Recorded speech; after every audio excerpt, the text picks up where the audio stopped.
أستغفر الله الذي لا إله إلا هو الحي القيوم وأتوب إليه. أستغفر الله وأتوب إليه. اللهم أنت ربي لا إله إلا أنت، خلقتني وأنا عبدك وأنا على عهدك ووعدك ما استطعت. أعوذ بك من شر ما صنعت. أبوء لك بنعمتك علي وأبوء لك بذنبي فاغفر لي فإنه لا يغفر الذنوب إلا أنت. الحمد لله الحمد لله وأشهد أن لا إله إلا الله وأشهد أن محمدا عبده ورسوله صلى الله تعالى عليه وعلى آله وأصحابه وبارك وسلم تسليما كثيرا كثيرا. أما بعد فأعوذ بالله من الشيطان الرجيم. بسم الله الرحمن الرحيم. الذي خلق الموت والحياة ليبلوكم أيكم أحسن عملا وهو العزيز الغفور. وقال رسول الله صلى الله عليه وسلم: إنه من يعش منكم بعدي فسيرى اختلافا كثيرا، فعليكم بسنتي وسنة الخلفاء الراشدين المهديين، تمسكوا بها وعدوا عليها بالنواجز، وإياكم ومحدثات الأمور، فإن كل محدثة بدعة وكل بدعة ضلالة. صدق الله مولانا العظيم وصدق رسوله النبي الكريم، ونحن على ذلك لمن الشاهدين والشاكرين والذاكرين، والحمد لله رب العالمين। আলহামদুলিল্লাহ আলহামদুলিল্লাহ, আমরা আল্লাহ রব্বুল আলমিনের দরবারে অসংখ্য অগণ্য শুকর আদায় করছি। আল্লাহ তাআলা আমাদেরকে আল্লাহ তাআলার মুহাব্বতে দুনিয়াতে আমরা আল্লাহ তাআলার সন্তুষ্টি মতো জীবন যাপন করতে পারি, আখেরাতে আমরা আল্লাহ তাআলার সন্তুষ্টি লাভ করতে পারি, জান্নাত লাভ করতে পারি, জাহান্নাম থেকে মুক্তি পেতে পারি। এই লক্ষ্যে আমরা এখানে একত্রিত হয়েছি। প্রথমত আমরা আল্লাহ তাআলার শুকর আদায় করি এবং দিল থেকে বলতে পারি আলহামদুলিল্লাহ। আল্লাহু আকবার।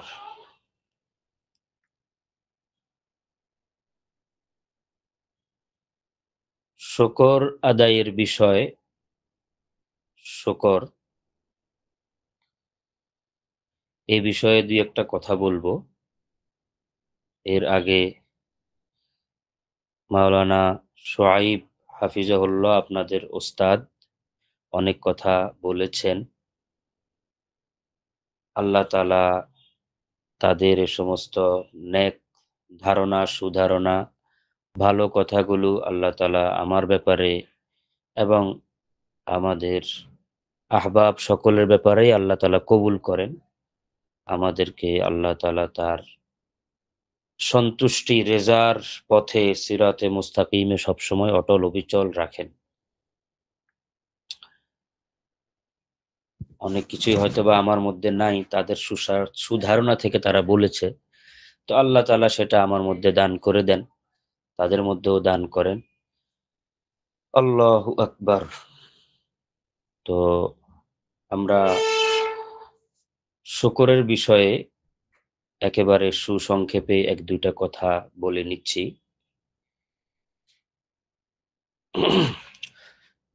শুকর আদায় করা এটা অনেক গুরুত্বপূর্ণ একটা বড় আমল। শুকর আদায় হয় কিভাবে, এই বিষয়টা জানা জরুরি। শুকর আদায় হয় ৩ স্তরে, ৩টা জায়গা থেকে।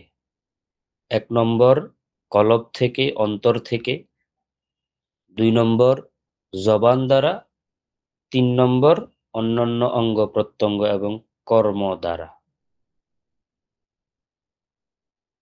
অন্তর থেকে শুকর আদায় হয় ১ নম্বর। এটার মাঝে কি, কি করণীয়? ১ নম্বর নেয়ামত দাতা যিনি তাকে চেনা। যে ছোট বড় উপলব্ধি করি বা না করি, আমার নিজের মাঝে হোক, আমার পরিবার-পরিজন এবং সারা পৃথিবীতে যা কিছু নেয়ামত আছে সবই আল্লাহর পক্ষ থেকে। এই জিনিসটা শুধু বিশ্বাস করা নয়, একদম দিল থেকে এটা উপলব্ধি করা। এটা আমার নিজস্ব উপলব্ধি হওয়া যে আল্লাহর সবকিছু, আল্লাহর দেওয়া। আল্লাহ হলেন দাতা। আমার বাহ্যিক আ যত বাহ্যিক নেয়ামত আছে, যত আভ্যন্তরীণ নেয়ামত আছে সবই আল্লাহর দান। এই কথাটা চর্চা করতে হবে। এটা একদম নিজের উপলব্ধিতে, নিজের স্মরণে, নিজের বুঝে এটা গেঁথে যেতে হবে। ১ নম্বর হলো নেয়ামত দানকারীর পরিচয়। এটা অন্তর দিয়ে এটাকে লালন করা, পালন করা, বিশ্বাস করা, জাগরুক রাখা এবং ২ নম্বর অন্তরের ক্ষেত্রে এই নেয়ামত আল্লাহ আমাকে দান করেছেন কারো চাপে পড়ে নয়, নিজ অনুগ্রহে। ৩ নম্বর এই নিয়ামত আল্লাহ আমাকে দান করেছেন এটা আমার যোগ্যতা বলে নয়, আমার কোনরূপ যোগ্যতা বলে নয়, বরং আল্লাহ একান্ত অনুগ্রহ করে দান করেছেন। এই কথাগুলো আমি অতি সংক্ষেপে বলে যাচ্ছি। আমরা ইনশাআল্লাহ আপনাদের ওস্তাদদের সাথে এগুলো নিয়ে বিস্তারিত শুনবেন পরে আপনারা এবং এগুলো চর্চায় আনতে হবে। জীবনে এটা বাস্তবায়ন করতে হবে আমার কলবে। ৪ নম্বর যে চিন্তাটা করতে হবে, যেহেতু মুনঈম নেয়ামত দাতা আল্লাহ, তিনি কারো চাপে পড়ে দেননি, আমার যোগ্যতা বলেও দেননি। তাহলে আমার দিল থেকে এ কথা আমার শতভাগ বিশ্বাস থাকতে হবে এবং সবসময় সেটা আমার মাঝে লালন করতে হবে, জাগরুক থাকতে হবে। আমার যা কিছু আছে সবকিছুর মালিক আমি নই, এটা আল্লাহ। সবকিছুর মালিক আল্লাহ, আমার কাছে আমানত। ৫ নম্বর যে বিষয়টা স্মরণে রাখতে হবে সেটা হলো যেহেতু মালিক তিনি, যেহেতু মালিক তিনি, সেহেতু আমার ভুল বেয়াদবি বা আমার অকৃতজ্ঞতা যেকোনো কারণে যেকোনো সময় তিনি নিয়ে নিতে পারেন। এই ভয়, এই আশঙ্কাও লালন করা এবং এই মর্মে তার কাছে ক্ষমাও চাওয়া, আল্লাহর কাছে এই মর্মে ক্ষমাও চাওয়া। এই কথাগুলো হলো এই কতগুলো ধারায় ৪-৫ টা ধারা যা বলা হলো, এই সবগুলো বিষয়কে দিলে লালন করা, পালন করা, জাগরুক রাখা, পুনঃ এগুলোকে স্মরণ করা, এত বেশি স্মরণ করা যে এটা আমার দিলের সাথে মিশে যায়। এটার নাম হলো দিলের শকর। আর এইভাবে যদি কেউ দিলের শকর আদায় করে, তাহলে অবশ্যই তার জবান দিয়ে আলহামদুলিল্লাহ, আল্লাহর প্রশংসা এটা বের হবে। এটা হলো ২য় আমাদের অঙ্গের শকর, ২য় স্তরের শকর। ৩য় আরেকটা শকর, সেটা হলো তামাম অঙ্গ-প্রত্যঙ্গ এবং কর্মগত শকর। অর্থাৎ আল্লাহ আমাকে যত নেয়ামত দান করেছেন, সেটা আমার হায়াত, সময়, আমার বিবেক বুদ্ধি, আমার ধন সম্পদ, আমার সন্তান সন্ততি, অর্থ, বিত্ত, মান, সম্মান, চেয়ার, পদ, কর্তৃত্ব, নেতৃত্ব যা কিছু আছে, আওলাদ, ফরজন্দ, বিবি সবকিছু, ঘর বাড়ি গাড়ি, এই সব কিছুকে আল্লাহর রেজামন্দি মতো পরিচালনা করা, আল্লাহর রেজামন্দির খেলাফ, বিপরীত, আল্লাহর অসন্তুষ্টি এর পথে, আল্লাহর গজবের পথে এগুলোর কোনো আয় ব্যয় না করা, এটা হলো কর্মগত শকর। এই হলো ৩টা স্তর। সাথে এই আল্লাহ তাআলার আমরা দিল থেকে, জবান থেকে এবং কর্মগতভাবে শকর আদায় করলাম। আল্লাহ তাআলার এই শকর আদায় করার আরো সংক্ষিপ্তভাবে বলা যায়, আল্লাহ তাআলার তামাম নাফরমানি থেকে বেঁচে থাকা, সকল নিয়ামতকে আল্লাহ তাআলার ফরমাবরদারি, আল্লাহ তাআলার আনুগত্যে ইস্তেমাল করা, ব্যবহার করা। এর সাথে, সাথে এইটা আল্লাহ তাআলার আমরা শকর আদায় এভাবে করব, সবসময় চর্চা করব। আরো একটা শকরের গুরুত্বপূর্ণ পয়েন্ট রয়ে গেছে, সেটা হলো এই নেয়ামত আল্লাহ তাআলা দেওয়ার ক্ষেত্রে যদি আল্লাহ তার কোনো বান্দাকে ব্যবহার করেন, বান্দার মধ্যস্থতায় আমাকে যদি এই নেয়ামত দিয়ে থাকেন, তাহলে সেই বান্দার প্রতিও দিল থেকে কৃতজ্ঞ থাকা, জবানে তার প্রশংসা এবং তার সেই নেয়ামতের স্বীকৃতি এবং কর্মগতভাবে তার সাথে একজন অনুগ্রহকারী হিসাবে তার সাথে আচার-আচরণ করা, এটাও জরুরি। এটাও হাদিসে এসেছে, মাল্লাম ইয়াশকুরিন নাস লাম ইয়াশকুরিল্লাহ। যে মানুষের শকর আদায় করে না, সে আল্লাহরও শকর আদায় করল না। তো এজন্য এই সব ভাবে শকর আদায় করতে হবে। যদি আমরা এভাবে শকর আদায় করি, তাহলে কি লাভ হবে? ১ নম্বর, কোরআন মাজিদে ঘোষণা এসেছে, লাইন শাকারতুম লাযীদান্নাকুম ওয়া লাইন কাফারতুম ইন্না আযাবি লাশাদীদ। যদি তোমরা আমার নেয়ামতের কৃতজ্ঞতা আদায় করো। দেখেন বাংলায় এটা শব্দ একটা, কৃতজ্ঞতা আদায় করো, শকরের আমি তর্জমা করলাম। কিন্তু এই তর্জমা দিয়ে শকর কি জিনিস সেটা বোঝা যাবে না। আমি এতক্ষণ যে বিবরণ দিলাম, এটা অনেক সারসংক্ষেপ বিবরণ।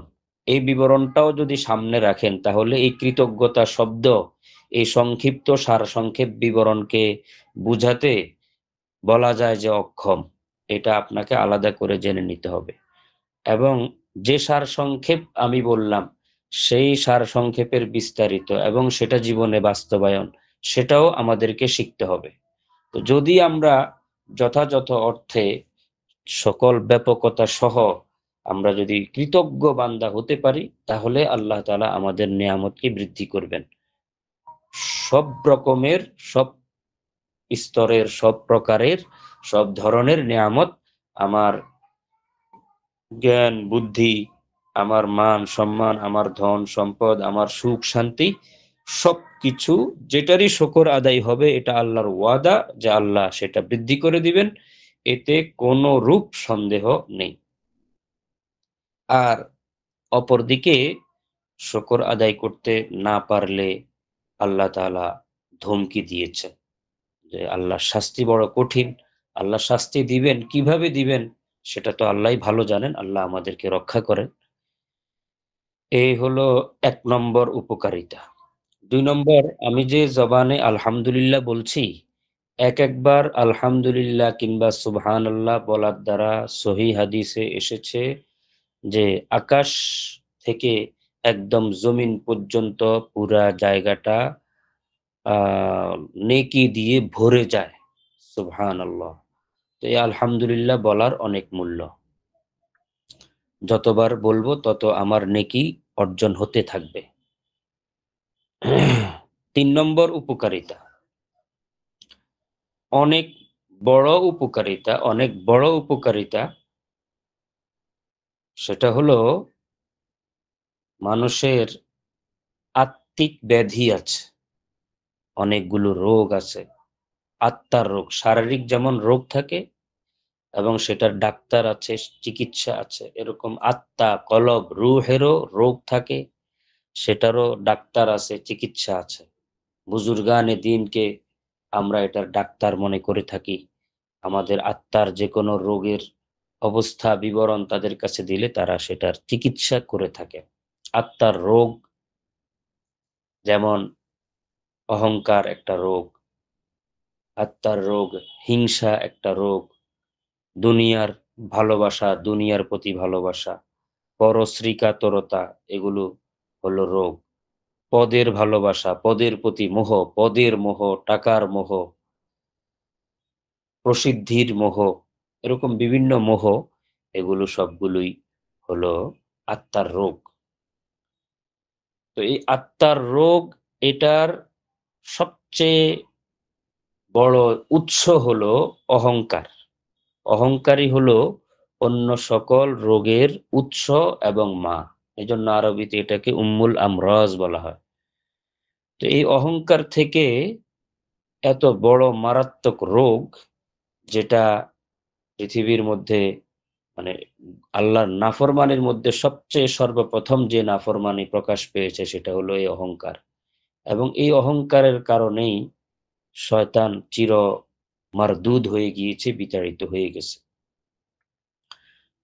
এবং এই অহংকার যুগে যুগে যারা লালন করবে, তারাও এরকম বিভিন্ন ভাবে আল্লাহর রহমত থেকে, আল্লাহর দয়া থেকে, ওহির আলো থেকে, হেদায়েতের আলো থেকে সে বিতাড়িত হতেই থাকবে, বঞ্চিত হতেই থাকবে।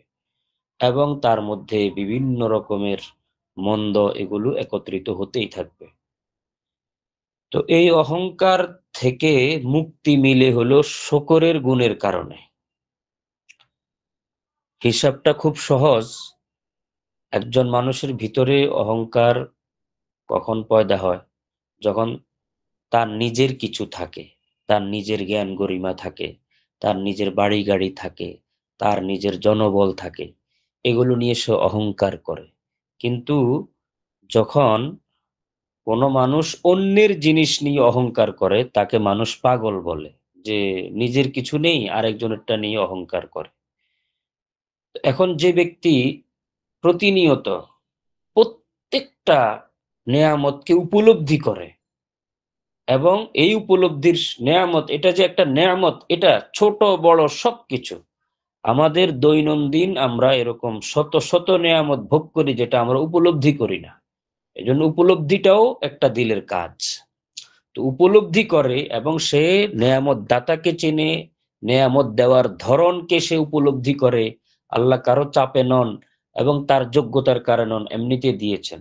এবং সে এটা উপলব্ধি করে চলছে, যা কিছু তার আছে, তার খাওয়া দাওয়া, ঘুম, গোসল, পেশাব পায়খানা, মান সম্মান, সন্তান সন্ততি, টাকা পয়সা, বাড়ি গাড়ি, সবই হলো একদম আল্লাহর পক্ষ থেকে অনুগ্রহ। এই কথাটা যার দিলে বসে গেছে, বদ্ধমূল হয়ে গেছে, যে সবকিছু আমানত, আমার হাতটাও আমার কাছে আমানত, আমার চোখটাও আমার কাছে আমানত, আমার পাটাও আমার কাছে আমানত। এজন্যই এগুলো আমার বিপক্ষে সাক্ষ্য দিবে, পক্ষে এবং বিপক্ষে বাস্তব সাক্ষ্য দিয়ে দিবে। কারণ এগুলোর মালিক আমি নই, এগুলো আমার কাছে আমানত মাত্র। তো এই জিনিসটা যার দিলে বদ্ধমূল হয়ে যাবে, সে আসলে তার কোনো কিছু খুঁজে পাবে না। নিজের কোনো কিছু যখন সে খুঁজে পাবে না, তখন সে অহংকার করবেটা কি নিয়ে? এজন্য অহংকারের উৎসটাই যখন তার থেকে দূর হয়ে যাবে, অহংকার তো হলো সকল আত্মিক ব্যাধির উৎস, কিন্তু অহংকারের উৎস কি? অহংকারের উৎস হলো নিজের আশপাশ এবং নিজের জিনিসগুলোকে নিজের মনে করা, আল্লাহর পক্ষ থেকে দান মনে না করা, এটা ভুলে যাওয়া, নিজের অর্জন মনে করা, এটাই হলো অহংকারের উৎস। আর শকরের মাধ্যমে এতক্ষণ যে ব্যাখ্যা দেওয়া হলো, সেই ব্যাখ্যার আলোকে যখন একজন মানুষ শাকের হবে, কৃতজ্ঞ হবে, তখন বাস অহংকারের উৎসটাই তার থেকে দূর হয়ে গেল। অহংকার অটো তার অজান্তেই তার থেকে অহংকার দূর হয়ে যাবে। আল্লাহর সামনে বিনয়াবনত হওয়ার বিষয়টি তার ভিতরে আসতেই থাকবে, এবং আল্লাহর বান্দার সামনেও বিনয়ী হওয়ার গুণ তার মধ্যে দিন দিন বাড়তেই থাকবে। কারণ সে সব কিছু আল্লাহ তাআলার দান মনে করে। এবং সে তো এই পথটাই, এটা এলাহি প্রেসক্রিপশন, সুনিশ্চিত প্রেসক্রিপশন, সংশয় সন্দেহহীন প্রেসক্রিপশন, যে যত সে শুকর আদায় করবে, অর্থাৎ যত সে মনে করবে এগুলো আমার না, এগুলো আল্লাহর পক্ষ থেকে আমানত, তত আল্লাহ তাআলা তার সবকিছুকে বৃদ্ধি করে দিবেন। আর জ্ঞানী মানুষ মাত্রই তো চায়, মানে যে পাগল না, সে সুস্থ আছে, সুস্থ বিবেক আছে, সেই তো চায় যে তার সব নেয়ামত বৃদ্ধি পাক, না কমুক, হাতছাড়া না হোক। এই হলো ৩ নম্বর উপকারিতা। অনেক বড় উপকারিতা, অনেক বড় উপকারিতা। আমরা যদি এটা জীবনে ধারণ করতে পারি, এটার সুফল আমরা ইনশাআল্লাহ অক্ষরে, অক্ষরে দেখতে পাবো। ৪ নম্বর একটা উপকারিতা, সেটাও আমাদের বুজুর্গরা একটা বাস্তব অভিজ্ঞতার আলোকে বলেছেন, যে আমরা যে সুবহানাল্লাহ পড়ি, আলহামদুলিল্লাহ পড়ি, হাদিসেও বিষয়টা পরিষ্কার এসেছে যে সকল মানুষ মিলে যদি আল্লাহর আনুগত্য করে, এতে আল্লাহর রাজত্বে এক বিন্দু পরিমাণ বৃদ্ধি পাবে না। সকল মানুষ মিলে যদি আল্লাহ তাআলার আ অবাধ্যতা করে, এতেও আল্লাহর রাজত্বে এক বিন্দু পরিমাণ কমবে না। তদ্রূপ সমস্ত মানুষ মিলে, মাখলুক মিলে, মানুষ না কেবল, সমস্ত মাখলুক মিলে যদি আল্লাহর প্রশংসা করে, এতেও আল্লাহর প্রশংসিত হওয়ার ক্ষেত্রে কোনো বাড়বে না, কোনো কিছু বৃদ্ধি পাবে না। আল্লাহ তো মাখলুক সৃষ্টি হওয়ার আগে থেকেই মাহমুদ, হামিদ আল্লাহ তাআলা। তো এরকম সমস্ত মানুষ মিলে যদি আল্লাহর প্রশংসার উল্টাটা করে, এতেও আল্লাহর রাজত্বে কোনো কিছু কমবে না। বাকি বান্দা যখন বেশি, বেশি আল্লাহ তাআলার প্রশংসা করে, তো আল্লাহ যেন বান্দাকে বলেন যে, "তুমি আমার প্রশংসা করলেও আমি প্রশংসিত, না করলেও আমি প্রশংসিত। চলো, তুমি যখন আমার প্রশংসা করেছ, তো আমি তোমাকে আমার কাছে, আসমানবাসীর কাছে এবং জমিনবাসীর কাছে প্রশংসিত বানিয়ে দিব।" সুবহানাল্লাহ। তো এটা তো অনেক বড় ব্যাপার। আমরা তো এটাই চাই যে আমরা মানুষের কাছে মাহবুব হয়ে থাকি, প্রিয় হয়ে থাকি, প্রশংসিত হয়ে থাকি। মানুষ এর কাছে ঘৃণিত হয়ে থাকা, আল্লাহর কাছে, আল্লাহর বান্দাদের কাছে, আসমানবাসীর কাছে, জমিনবাসীর কাছে ঘৃণিত হয়ে থাকা, এটা তো আমরা চাই না। এই হলো মোটামুটি সংক্ষিপ্ত কথা, একদম সুসংক্ষিপ্ত কথা শকর সম্পর্কে। এটা আল্লাহ তাআলা আমাদেরকে প্রত্যেকটি ছোট বড় নেয়ামতের ক্ষেত্রে এটার চর্চা করার তৌফিক দান করেন। এই শকর সম্পর্কে আমি সর্বশেষ আরো একটা কথা শুনিয়ে শকরের আলোচনাটা শেষ করছি। হযরত মাওলানা মুফতি তাকি উসমানী মুদ্দাজিল্লুহু, তিনি একটা নসিহত আমাদেরকে করেছেন। আমি সরাসরি সেটা বসুন্ধরাতে হযরতের জবানিতে শুনেছি। পরবর্তীতে এই নসিহতটা তিনি ইন্ডিয়াতে একটা মাস্তুরাতের জামাতে করেছেন। সেই নসিহতটাও মাসিক আল কাউসারে এসেছে, সেখানে আমি পড়েছি। এরপরে গত কিছুদিন আগে আমাদের এখানে একজন আলেম এসেছেন। তিনি হযরত মাওলানা মুফতি তাকি উসমানী মুদ্দাজিল্লুহুকে মেসেজ করেছেন যে আমাকে একটু নসিহত করেন। সেখানেও ঘটনাক্রমে তিনি সেই নসিহতটা আমাদেরকে দেখিয়েছেন, পড়ে শুনিয়েছেন। তো সেখানে দেখলাম যে তিনি একই কথা বলেছেন।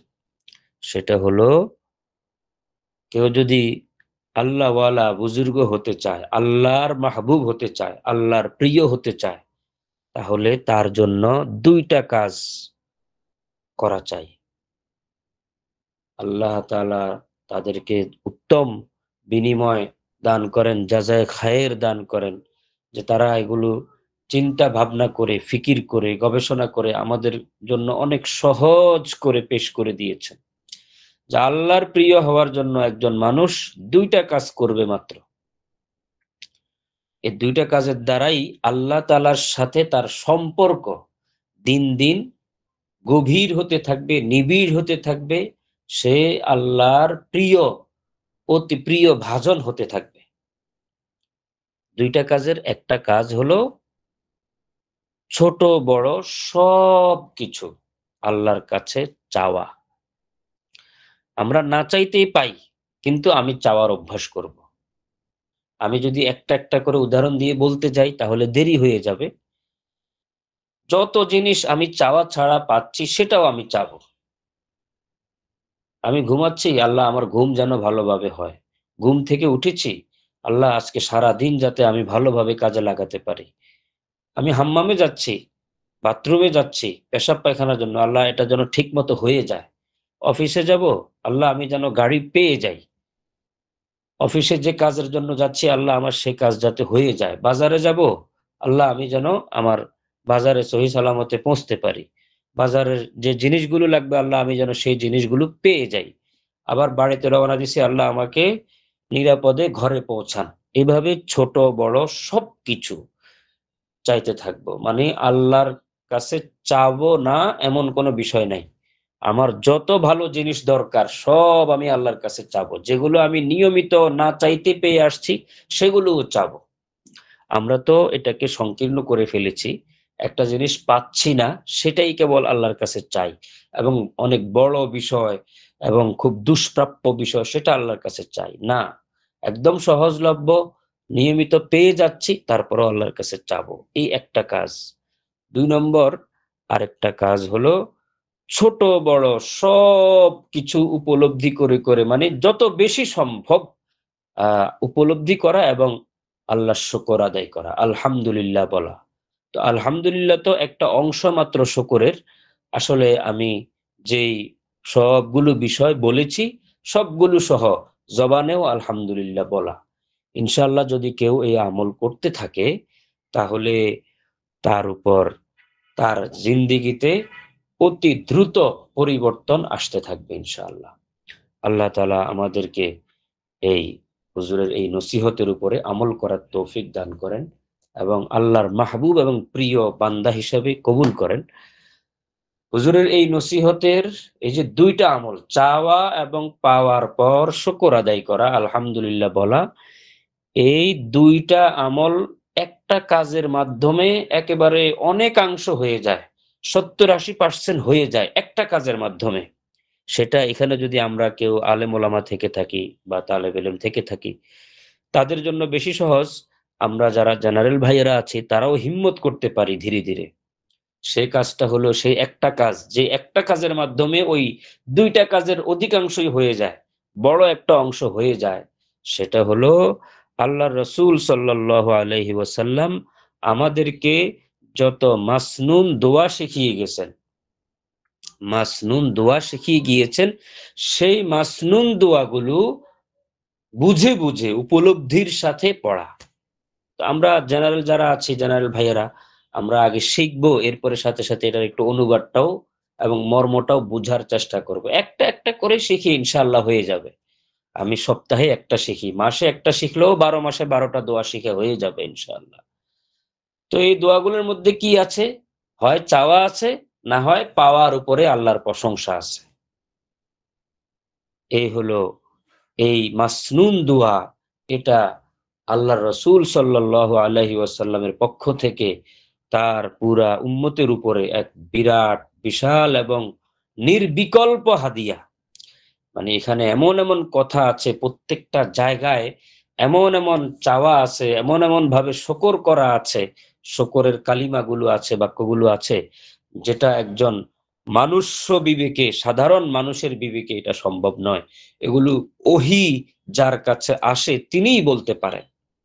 এতটা নির্বিকল্প দোয়া আ এই মাসনুন দোয়াগুলোতে আছে, যেগুলো নির্ধারিত সময়ে পড়ার মতো আছে সেগুলো আমরা একটু, একটু করে শিখবো।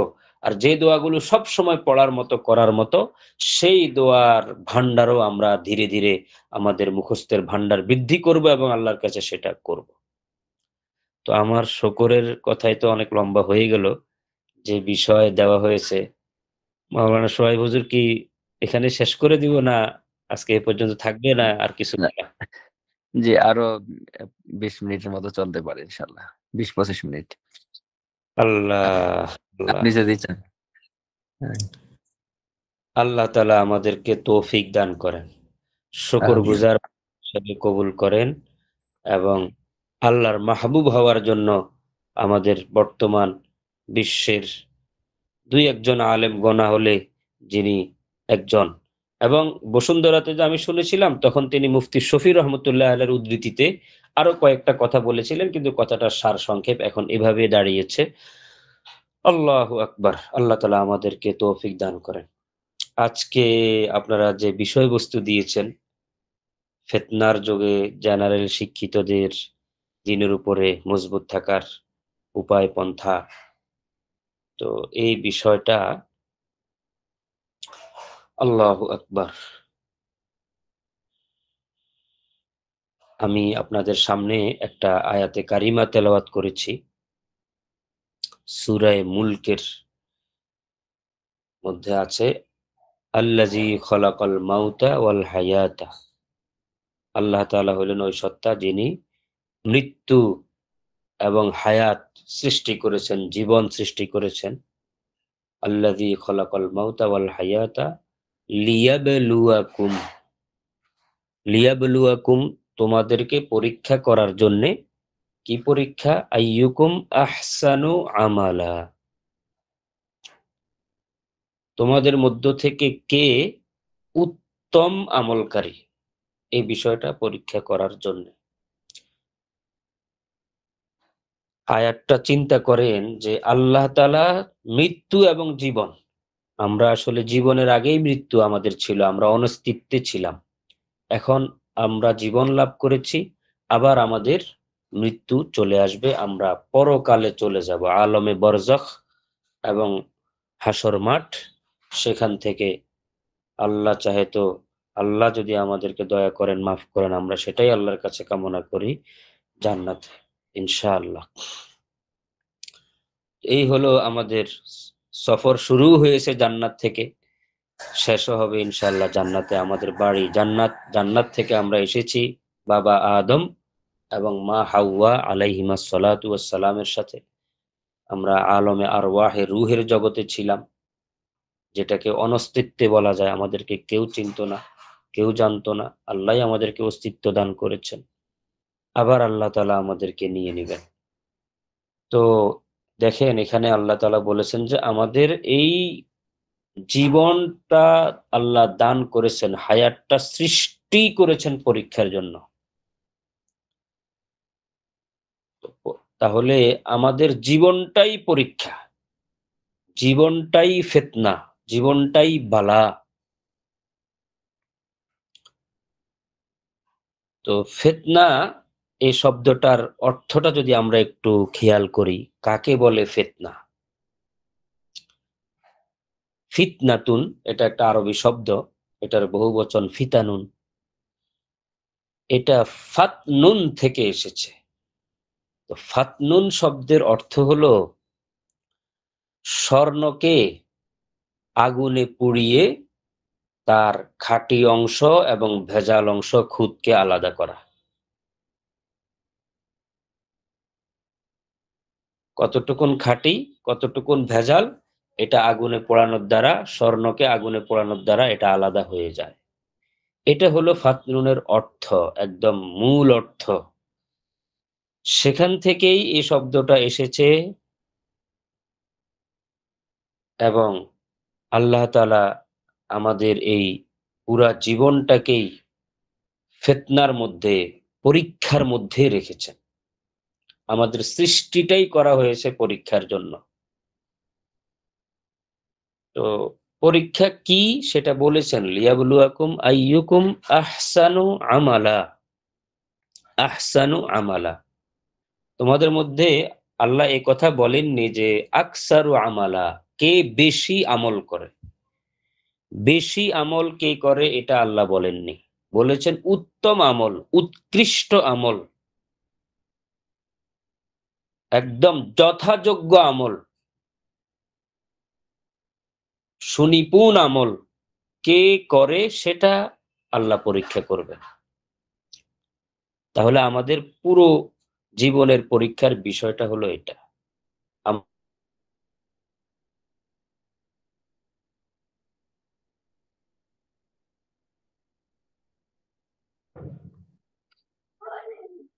আমাদেরকে উত্তম আমল করতে হবে। আমল করাই শেষ কথা নয়, আমল জি, শোনা যাচ্ছে।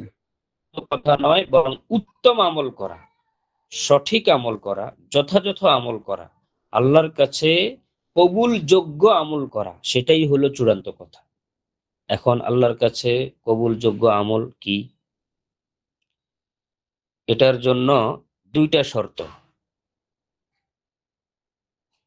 এক হলো সেটা সুন্নত শরীয়ত মোতাবেক হওয়া, সুন্নত শরীয়ত অনুযায়ী কিনা, আল্লাহর রসুল সাল্লাল্লাহু আলাইহি ওয়াসাল্লামের বাতানো পদ্ধতি অনুযায়ী কিনা এই বিষয়টা নিশ্চিত হওয়া।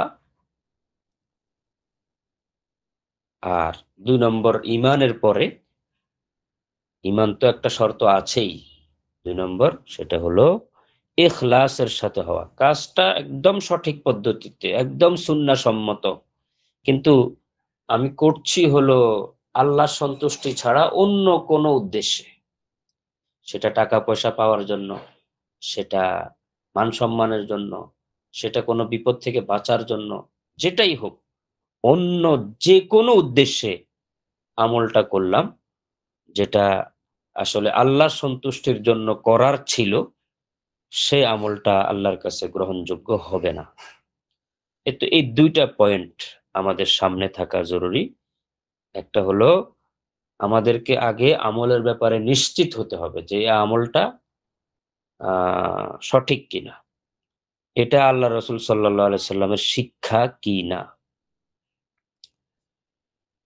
তো এই ২ টা বিষয় যে নিশ্চিত হব, এখানেও পরীক্ষা। তো আমাদের জীবন পুরাটাই পরীক্ষা আমি বলেছিলাম। যদি আপনি চিন্তা করেন, যেভাবে চিন্তা করবেন সেভাবেই প্রতিটি পদে, পদে পরীক্ষা পাবেন। আমরা যদি ঈমানের কথা চিন্তা করি, তো দেখা যাবে যে আল্লাহ তাআলা ঈমানটাকে একদম সহজ করে রাখেননি। পরীক্ষাহীন রাখেননি। পৃথিবীতে ১০,০০০ এর বেশি ধর্ম আছে। এর মধ্যে একেবারে স্বীকৃত ধর্ম আছে ৪,০০০ এর মতো। এতগুলো ধর্ম রেখেছেন। সবগুলো বাতিল, একদম বাতিল, সুনিশ্চিত বাতিল, সন্দেহাতীতভাবে বাতিল। একমাত্র একটা ধর্ম ঈমান, ইসলাম, ইসলাম ধর্ম, সেটাই হলো সঠিক। পরীক্ষার জায়গাটা ছোট না, অনেক বড়, অনেক গুরুতর। আল্লাহর দয়া যে আল্লাহ আমাকে একদম সঠিক ধর্মেই জন্ম দিয়েছেন। আমি যদি মৃত্যু পর্যন্ত এই একটা অনুভূতিতে আল্লাহর সেজদায় পড়ে থাকি শুকর কৃতজ্ঞতা আদায়ার্থে, তাহলে তো এটার কৃতজ্ঞতা আদায় হবে না। একজন মানুষ যখন ভিন্ন ধর্ম থেকে আসে তাকে অনেক পরিশ্রম করতে হয়, অনেক গবেষণা করতে হয়, অনেক চিন্তা ভাবনা করতে হয়। কিন্তু আমি আপনি পেয়ে গেছি। যাই হোক, কথা আর আমি লম্বা করছি না। এখানে পরীক্ষা।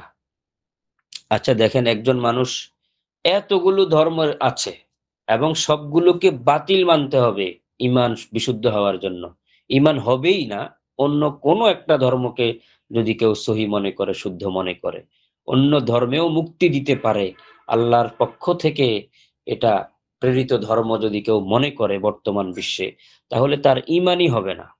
সকল ধর্মকে বাতিল মনে করা, ইসলাম ধর্মকে একমাত্র সত্য মনে করা, ২ টার সমন্বয় যখন হবে, তখন ঈমানের এই শর্তটা পূরণ হবে।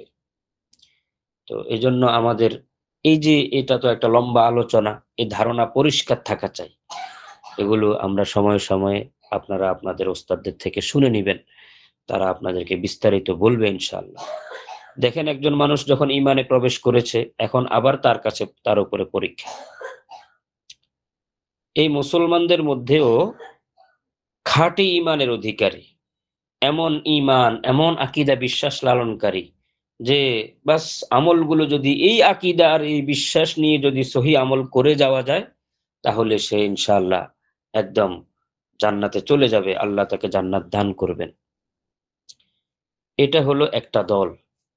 অপরদিকে আরেকটা দল হলো এরকম যে তাদের ঈমান আকীদা এত দুর্বল যে কোন রকম তারা মুমিন। তারা আমল তো ঠিকমতো তাদের হবেই না। কারণ হলো তাদের আকীদা যেহেতু ভুল, তো ভুল আকীদার ভিত্তিতে আমল তো সহি হবে না। কিছু আমল সহি হতে পারে, কিন্তু আকীদা যেগুলো ভুল, সেই আকীদার ভিত্তিতে যে আমলগুলো করবে সে আমলগুলোও হবে ভুল।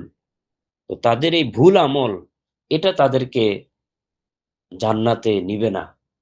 তাদেরকে জাহান্নামে, আল্লাহ যদি বিশেষ কোনো কারণে দয়ায় বা তওবার কারণে ক্ষমা না করেন, তাহলে তাদেরকে জাহান্নামে যাওয়া লাগবে, সেখানে তারা শাস্তি ভোগ করার পরে তারা জান্নাত লাভ করবে। তো এই যে সঠিক দল, এটাকে বলে আহলুস সুন্নাতি ওয়াল জামাআহ। আর এর বিপরীতে যে বাতিল দলগুলো রয়েছে, সেই দলটাও একটা দুইটা না, পরিষ্কার সহিহ হাদিসে এসেছে তারা ৭২টা দল হবে। সঠিক দল, হক দল হলো একটা, আর বাতিল দল হলো ৭২টা, যাদেরকে বলা হয়েছে আহলুল বিদআতি ওয়াল ফুরকা। এই এক নামেই ৭২টা দল এসে গেছে একটা শিরোনামে। আর হক দলটা হলো আহলুস সুন্নাতি ওয়াল জামাআহ। এখানেও অনেক বড় পরীক্ষা। একজন মানুষ ইসলাম গ্রহণ করেছে, এখন সে কোনটাতে যাবে? আমি কথা শেষ করে দিচ্ছি। কথা আসলে অনেক লম্বা। তো ফিতনার যে বিষয়টা, পরীক্ষা, এইভাবে আপনি ঘরে আছেন, একা একই আছেন, এখানে আপনার ফিতনা আছে, পরীক্ষা আছে। আপনি পরিবারে আছেন, এখানে আপনার পরীক্ষা আছে। আপনি পরীক্ষার মধ্যে আছেন। আপনি প্রতিষ্ঠানে আছেন, আপনি পরীক্ষার মধ্যে আছেন। আপনি চাকরিস্থলে আছেন, পরীক্ষার মধ্যে আছেন। পথে ঘাটে আছেন, পরীক্ষার মধ্যে আছেন। কারণ প্রতিটি সময়ই আল্লাহ তাআলার বিধান, হুকুম আপনার উপরে আছে। আপনি সেটা জানছেন কিনা, মানছেন কিনা। যদি জানেন, মানেন, সঠিক মতো চলেন, তাহলে আপনি পরীক্ষায় পাশ করলেন। আর যদি বিপরীত করেন, তাহলে পরীক্ষাটায় ফেল হয়ে গেল। আমরা মনে করি বিপদ আসলে তখন পরীক্ষা হয়। না, না। আল্লাহ তাআলা বলেন, ওয়াবালাউনাহুম বিল হাসানাতি ওয়াস সাইয়্যাতি ওয়ানাবলুকুম বিশ-শাররি ওয়াল খাইরি ফিতনাহ। ওয়ানাবলুকুম বিশ-শাররি ওয়াল খাইরি ফিতনাহ। আল্লাহ তাআলা শার দিয়েও পরীক্ষা করেন, মন্দ হালাত দিয়ে, অসচ্ছল হালাত দিয়ে, বিপদ-আপদ দিয়ে পরীক্ষা করেন। আবার ওয়াল খাইরি, কল্যাণ দিয়েও পরীক্ষা করেন। সবটাই আমাদের জন্য পরীক্ষা। আমি নামাজ পড়ি, রোজা রাখি, এটাও আমাদের জন্য পরীক্ষা। একজন নামাজ পড়ে না, রোজা রাখে না, ওটাও তার জন্য পরীক্ষা। একজনের ধন সম্পদ আছে, এটাও তার জন্য পরীক্ষা। আরেকজনের কম, নাই, সেটাও তার জন্য পরীক্ষা। আমরা প্রতিটি অবস্থায় পরীক্ষার মধ্যেই আছি। আমাদেরকে জানতে হবে কোনটা করণীয়, কোনটা বর্জনীয়। সঠিকটা জেনে যদি করণীয় করি, বর্জনীয় বর্জন করি এবং ইখলাসের সাথে করি, তাহলে আমি পরীক্ষায় পাশ করে ফেললাম। ইনশাআল্লাহ আল্লাহ তাআলা আমাকে তার প্রিয় বানিয়ে নিবেন এবং আল্লাহ তাআলা আমাকে জান্নাত দান করবেন। আহলুস সুন্নাতি ওয়াল জামাআর কথা, এই যে আহলুস সুন্নাতি ওয়াল জামাআহ যাদেরকে নাজাত প্রাপ্ত দল বলা হয়েছে, ফেরকায়ে নাজিয়া বলা হয়েছে, এটা একটা শাস্ত্রীয় আলোচনা। এটাও আপনারা আপনাদের ওস্তাদদের থেকে জেনে নিবেন। আজকে আমি আমাদের বাইতুল মুকাররমের খতিব হযরত মাওলানা আব্দুল মালেক হাফিজাহুল্লাহ, তিনি অতি সংক্ষেপ কিছু আলামত বলেছেন, সেই আলামতগুলো আপনাদেরকে শোনাচ্ছি। আহলুস সুন্নাতি ওয়াল জামাআহ, এই জামায়াতের সাথে আমাদেরকে থাকতে হবে। এই জামায়াতের সাথে আমাদেরকে থাকতে হবে। আমরা যে কারো সাথে থাকতে পারবো না, যে কারো আকীদা বিশ্বাস মেনে নিতে পারবো না। মুসলমানদের মধ্যেও মুসলমান হিসাবে তো সবার প্রতি আমাদের কল্যাণকামিতা থাকবে। কিন্তু আ মানে কাকে আমি অনুসরণীয় এবং কার সাথে আসলে আমার প্রকৃত মহাব্বত, অনেক বেশি আন্তরিকতা এবং শিখা, তাকে অনুসরণ করা, এগুলো আমি কোনটা গ্রহণ করব এবং কোন দলের সাথে আমি সম্পৃক্ত হব, সেই দলটা হলো আহলুস সুন্নাতি ওয়াল জামাআহ। এই আহলুস সুন্নাতি ওয়াল জামাআর পরিচয় হলো, ১ নম্বর, তারা কোনো নবী রাসূলের সমালোচনা করেন না। কোনো নবী রাসূলের সমালোচনা না করা। তার মানে এখান থেকে আমাকে বুঝে নিতে হবে, যত দল, যত গোষ্ঠীর মাঝে মুসলমান, কিন্তু নবী রাসূলের সমালোচনা তাদের মধ্যে আছে, এরা আহলুস সুন্নাত ওয়াল জামায়াতের অন্তর্ভুক্ত হতে পারে না। এদের সাথে আমি সম্পৃক্ত থাকব না। ২ নম্বর একটা আলামত, আহলুস সুন্নাত ওয়াল জামায়াত যারা, তারা কোন সাহাবীর সমালোচনা করেন না। কোন সাহাবীর সমালোচনা করেন না। অতএব যে যে দল গোষ্ঠীর মাঝে আমি এটা দেখতে পাবো যে তাদের মধ্যে সাহাবীদের সমালোচনা আছে, বা নবী রসুলদের সমালোচনা আছে, তাদের ভুল ধরে, তাদের সাথে বেয়াদবি করে, সেই দলের সাথে যেমন আমি যেতে পারবো না, তাদের সাথে আমি সম্পৃক্ত হতে পারি না। এভাবে সাহাবীদের সমালোচনা যারা করে তাদের সাথেও আমি সম্পৃক্ত হতে পারি না। তারা আহলুস সুন্নাত ওয়াল জামাতের অন্তর্ভুক্ত নয়, ফেরকায়ে নাজিয়ার অন্তর্ভুক্ত নয়। এদেরকে বলে ফেরকায়ে দল্লাহ, গুমরাহ ফেরকা। একদম সঠিক পথ, যেই সঠিক পথের আমি শেষে কথা শেষ করে দিচ্ছি অতি দ্রুত। শেষে দুই একটা দোয়ার কথা বলবো, সেটা আপনারা আমি ভুলে গেলে মনে করে দিবেন। এর মধ্যে এটাও একটা, যে সঠিক পথে সিরাতে মুস্তাকিমের উপর অটল অবিচল থাকার দোয়া। তো ৩ নম্বর আরেকটা, তারা কোনো ইমামের সমালোচনা করে না। হাদিসের ইমাম হোক, ফিকহের ইমাম হোক, তাসাউফের ইমাম হোক, এদের অযথা যে সমালোচনা, একটা হলো ইলমি সমালোচনা, যে তিনি এই জায়গাটা ভুল হয়েছে, এটা এরকম না, এরকম দলিলের আলোকে, সেই কথা এখানে বলা হচ্ছে না। যেটাকে আসলে সমালোচনা বলে, একটা মানুষকে হেনস্থা করা বলে, তাকে হেয় করা বলে, এগুলো কোন ইমামের, হাদিসের শাস্ত্রের ইমাম হন তিনি, ফিক শাস্ত্রের ইমাম হন, বা তাসাউফ শাস্ত্রের ইমাম হন, হ্যাঁ, তো এদের কারো কাউকে তারা অবজ্ঞা করে না, হেয় প্রতিপন্ন করে না, এদের সমালোচনা করে না। এই হলো ৩ নম্বর। ৪ নম্বর, ঢালাও ভাবে, ব্যাপক ভাবে ওলামায়ে কেরামের সমালোচনা করে না। এই প্রত্যেকটা কথা দলিল নির্ভর, এখানে দলিল দেওয়ার কোনো সময় নেই। প্রত্যেকটা কথা দলিল নির্ভর, এগুলো কোনো বানানো কথা নয়। একজন মানুষ আহলুস সুন্নাত ওয়াল জামাত হবে, আর তার কাছে মনে হবে যে আলেমরা সব খারাপ, এটা অসম্ভব। এটা ১৪০০ বছরের ইতিহাসে ছিল না। তো আলেম মানেই হলো খারাপ, ইসলামের দুশ্মন হলো আলেমরা। এই কথা যারা মনে করে, যারা বলে, যাদের কথাবার্তা, আচার আচরণে এই জিনিসটা প্রকাশ পায়, তারা সহি পথে নেই, ভুল পথে চলে গেছে। তাদেরকে দিয়ে তারা ফিতনার মধ্যে পড়ে গেছে, তাদেরকে দিয়ে ফিতনা করছে অমুসলিম শক্তি। অমুসলমানদের যত এজেন্ডা, যদি তাদের ১০০০টা এজেন্ডা থাকে, এর মধ্যে প্রথম এবং প্রধান এজেন্ডা হলো সাধারণ মানুষকে, জেনারেল মানুষকে আলেম ওলামাদের থেকে আলাদা করা। কারণ আলেম ওলামাদের থেকে যদি আলাদা করা যায়, তাহলেই তাদের সকল উদ্দেশ্য পূর্ণ করা সম্ভব।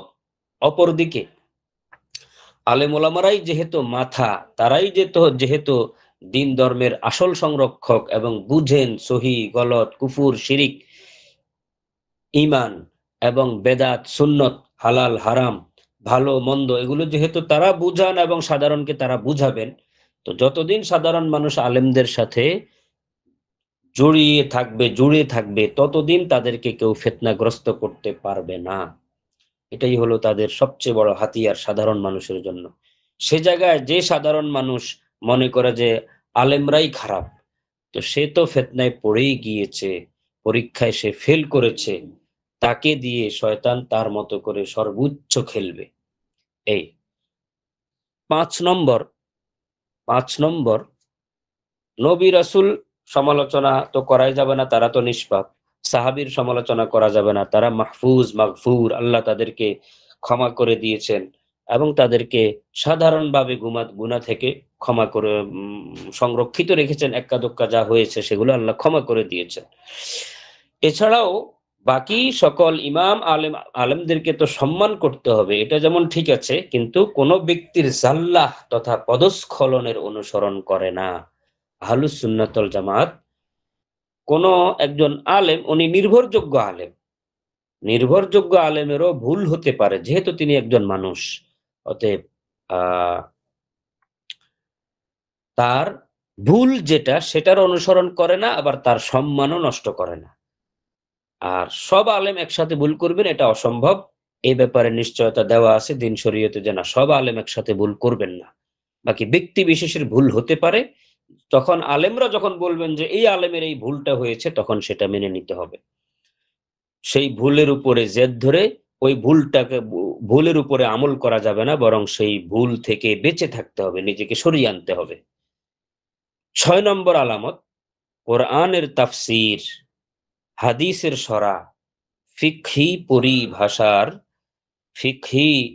ফিকহের শরঈ পরিভাষার ব্যাখ্যার ক্ষেত্রে ৩টা বিষয়, কোরআনের তাফসিরের ক্ষেত্রে, হাদিসের ব্যাখ্যা করার ক্ষেত্রে এবং ফিকহি পরিভাষার যে ব্যাখ্যা, এই ব্যাখ্যা করার ক্ষেত্রে ১৪০০ বছর ধরে যে অবিচ্ছিন্ন ধারা চলে এসেছে, যে নিয়মে ব্যাখ্যাগুলো করা হচ্ছে, নতুন কোনো ব্যাখ্যার আমদানি না করা, নব আবিষ্কার না করা, বরং ১৪০০ বছর থেকে চলে আসা ব্যাখ্যার উপরেই অটল অবিচল থাকা, এটাও আহলুস সুন্নাত ওয়াল জামাতের পরিচয়। যারা নতুন নতুন কথা বলবে তারা নিজেরা আহলুস সুন্নাত ওয়াল জামাতের মধ্যে থাকতে পারবে না, তাদের যারা অনুসরণ করবে তারাও থাকতে পারবে না। এই হলো, আমরা যদি আহলুস সুন্নাত ওয়াল জামাত এবং ফেরকায়ে নাজিয়ার অন্তর্ভুক্ত হতে চাই, তাহলে আমাদেরকে এখানে যে গুণগুলো নিষেধ করা হয়েছে সেগুলো থেকে বেঁচে থাকতে হবে। এর বিপরীতে যে গুণগুলো আমাদের অর্জন করা জরুরি সেগুলো অর্জন করতে হবে। এই যা বলা হলো, আরো আপনারা যা শুনে থাকেন, সবকিছুর উপরে আমল করার জন্য আমাকে একজন হক্কানি রব্বানি আলেমের পরামর্শ নিয়ে, তার নেক দোয়া নিয়ে, তার সাথে সুসম্পর্ক রেখে চলাই জরুরি।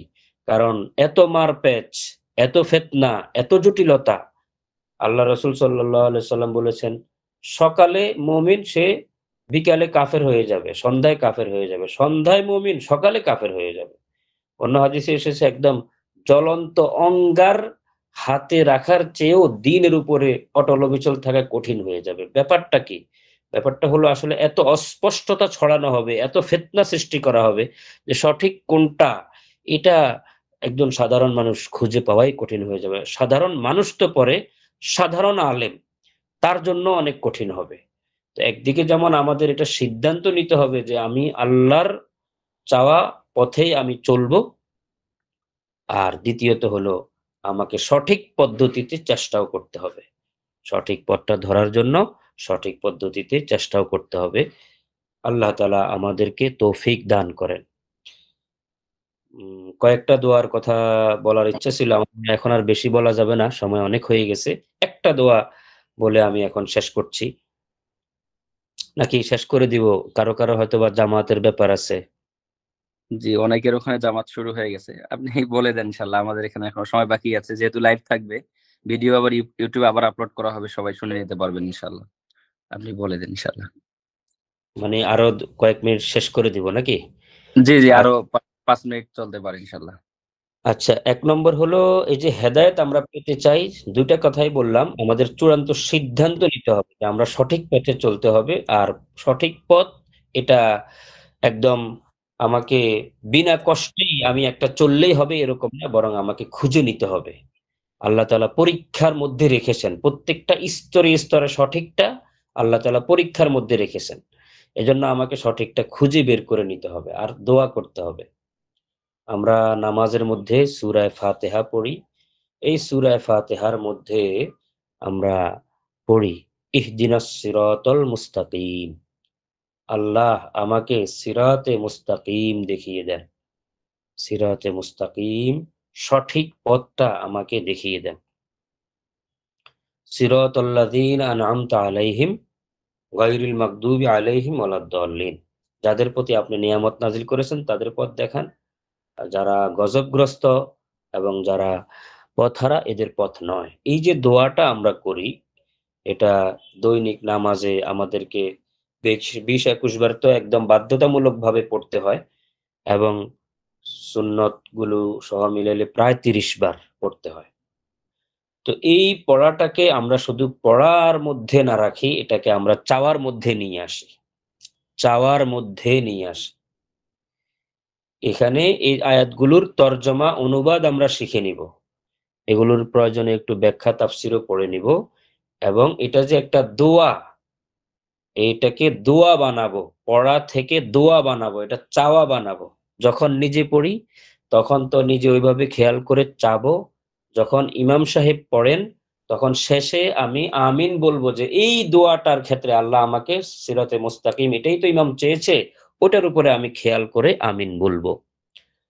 আর যখন ইমাম সিররি কেরাত পড়েন তখন পুরা সূরা ফাতিহাটাই আমি মনে মনে বলবো। এর মধ্যে এই চাওয়াটাও আমি মনে মনে বলবো। এই মনে মনে বলাটা, মনে মনে চাওয়াটা, এটার কথা পরামর্শ দিয়েছেন মুফতি তাকি উসমানী মুদ্দাজিল্লুহু, কোনো অসুবিধা নেই, তার কিতাবে আছে। তো বাস আরো কিছু দোয়া বলার খেয়াল ছিল। আজকে এই পর্যন্তই থাকুক। আল্লাহ তাআলা আমাদেরকে ভুল ভ্রান্তিগুলো মাফ করে দেন এবং যা বলা হলো বক্তা শ্রোতা সকলকে আল্লাহ তাআলা আমলের তৌফিক দান করেন। ওয়া আখিরু দাওয়ানা আনিল হামদুলিল্লাহি রাব্বিল আলামিন।